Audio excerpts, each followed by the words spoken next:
ভোটের ডিউটিতে বড়সড় ভাতা বৃদ্ধির ঘোষণা করেছে commission. Presiding officer, polling officer, trainer সহ অন্যান্য ভোটকর্মীদের পারিশ্রমিক বাড়ানো হয়েছে।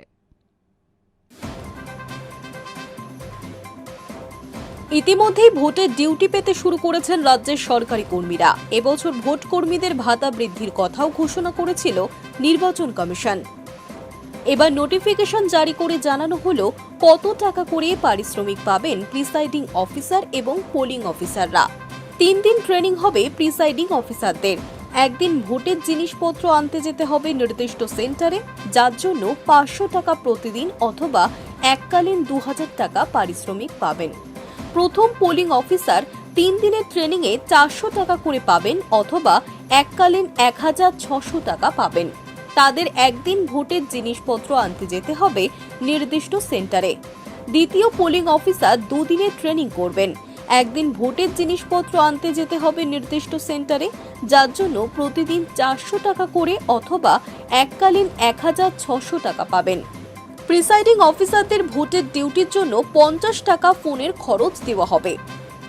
রিজার্ভ পোলিং অফিসারকেও ট্রেনিং এর জন্য 400 টাকা প্রতিদিন দেওয়া হবে। যদি তাকে পোলিং ডিউটি দেওয়া হয় তবে সেদিনের জন্য 400 টাকা পাবেন। নাইট ডিউটি করতে হবে, 500 টাকা করে পাবেন ভোট কর্মীরা। 170 টাকা বরাদ্দ করা হয়েছে দিন প্রতি খাবারের খরচ হিসেবে।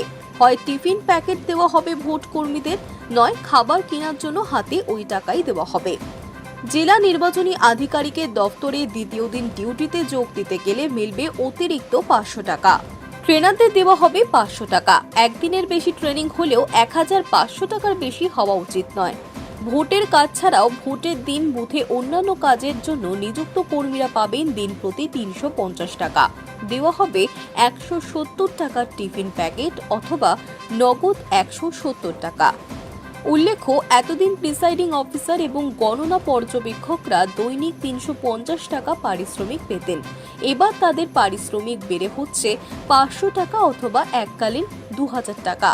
পোলিং অফিসারদের দৈনিক পারিশ্রমিক 250 টাকা থেকে বেড়ে 400 হয়েছে।